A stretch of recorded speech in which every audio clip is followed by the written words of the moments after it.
रहीम। सलमान साहब और बहन मेहरबानों ने आपसे बात कर ली। मेरा इलेक्शन या इस्लामाबाद का इलेक्शन तो वो है जिसमें आप सारे गवाह हैं। मेरे से ज़्यादा बड़े गवाह आप ख़ुद हैं। आपको पता है ये मेरी कॉन्स्टिट्यूंसी हुआ है जहां आज भी हम बैठे हुए हैं। ये यहाँ जो प्राइम मिनिस्टर हाउस था उसके अंदर मेरी एक कॉन्स्टिट्यूंसी, एक पोलिंग स्टेशन था जिसके अंदर प्रेसिडेंसी के एम्प्लॉइज़, प्राइम मिनिस्टर हाउस के एम्प्लॉइज़, डिप्लोमेटिक इनक्लेव के एम्प्लॉइज़, उन्होंने वोट डालना था और वहाँ से भी मैं बहुत बड़ी लीड से जीता हूँ। वो फॉर्म 45 भी मेरे मुखालिफ को आप बता दें कि वो ले आए, वो उस पर आप फैसला करा लें। यानी जो आपके मुख्तदर हलके हैं, यानी यहाँ जो बैठे हुए हैं, उन लोगों ने किसको वोट दिया है। अब उससे आगे चले जाएँ। तकरीबन 99.9% आपके जो आपके मीडिया हाउसेज हैं वो सारी मेरी कंस्टिट्यूंसी में आते हैं।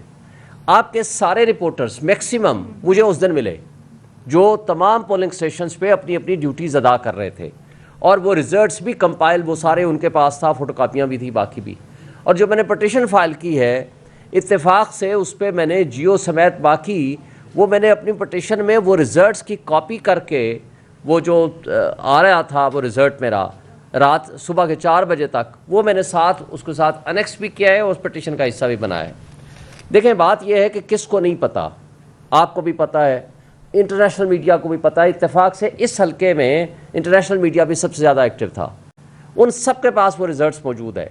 लेकिन जब हम रात को 11 बजे तक तकरीबन 99% रिज़ल्ट मेरे पास आ जाता है इस्लामाबाद का, ना सिर्फ मेरा बल्कि इस्लामाबाद के तीनों हलकों का, जिसमें मैं जीता हूँ तकरीबन 1,05,000 वोट लेके, और इसी तरह हमारे आमिर मुग़ल साहब जीते हैं 86,000 के करीब वोट लेके और अली बुखारी साहब 75,000 के करीब वोट लेके।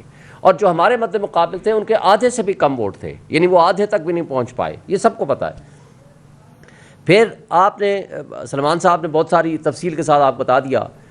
पटन फाउंडेशन की जो रिपोर्ट है सबसे पहले हमारे इस्लामाबाद के हलकों के मुताल्लिक़ आई है, जो कि डॉन ने बड़ी तफसील के साथ उसको रिपोर्ट जारी की है, वो सब आप दोस्तों ने पढ़ी होगी। उसके अंदर पूरा तरीका वारदात जो उन्होंने अडॉप्ट किया है वो आपके सामने आ चुका है। हमारे हलके में, मेरे हलके में 387 पोलिंग स्टेशन थे, जिसमें से 180 पोलिंग स्टेशन में टेम्परिंग की गई।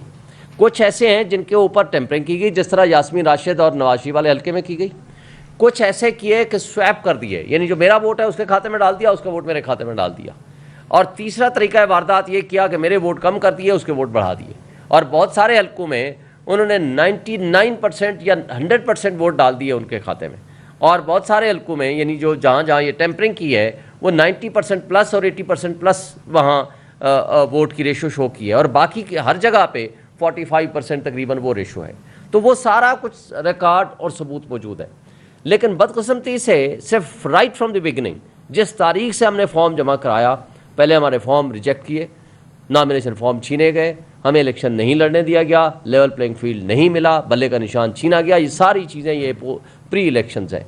पोस्ट इलेक्शन 8 को जब 180 के करीब हमारी सीटें आ चुकी हैं, हम जीत रहे हैं, उस वक्त जिस तरह रात को 12 बजे चीफ इलेक्शन कमिश्नर कहीं चले जाते हैं, आपके पूरे मीडिया ने रिपोर्ट किया है, आज तक उसका जवाब नहीं आया, वो कहाँ चले जाते हैं। और उसी वक्त रिपोर्टिंग रुक जाती है, आपके तमाम टीवी चैनल्स को कहा जाता है कि कोई रिपोर्ट नहीं करेंगे, और उसके बाद वो 3 घंटे बाद वापस आते हैं और रिजल्ट रिवर्स होना शुरू हो जाता है।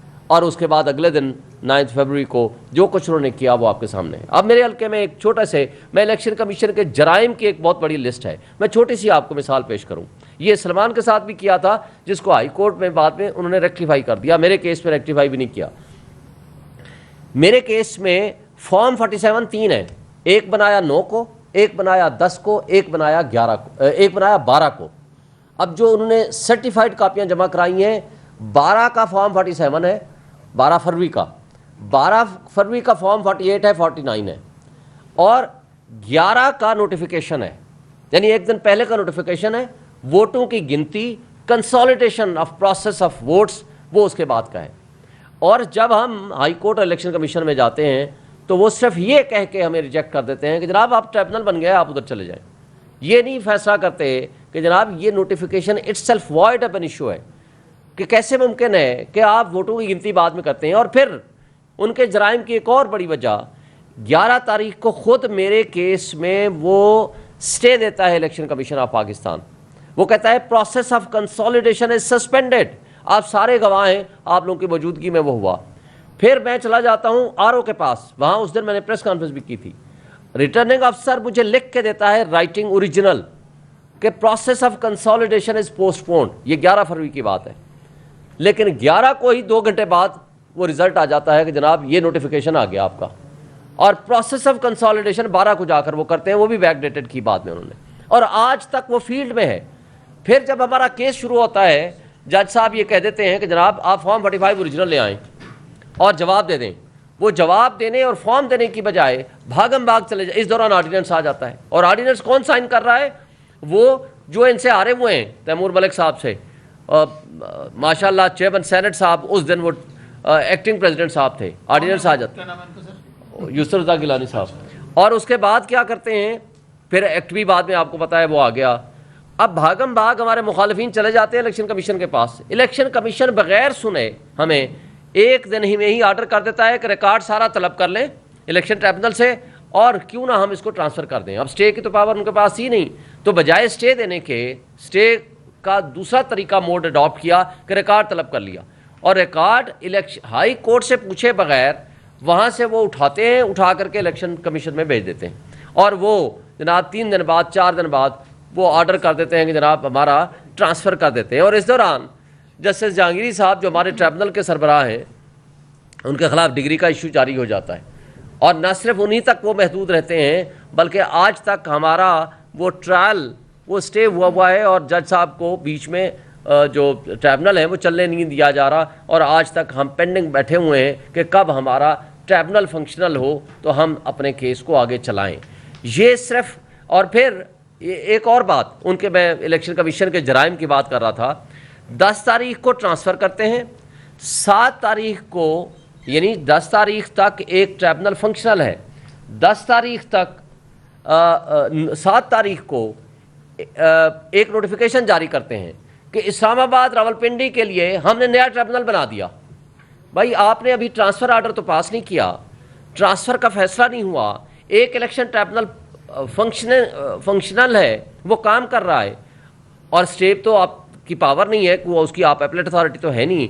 आपने किस तरह और किस अथॉरिटी के तहत आपने 7 तारीख को यानी नोटिफिकेशन कर दिया 7 जून को कि जनाब आप का केस जो है ना, ये जो है ना ट्रिब्यूनल हमने नया बना दिया है, और 10 तारीख को ट्रिब्यूनल उस नए को आपने शिफ्ट भी कर दिया।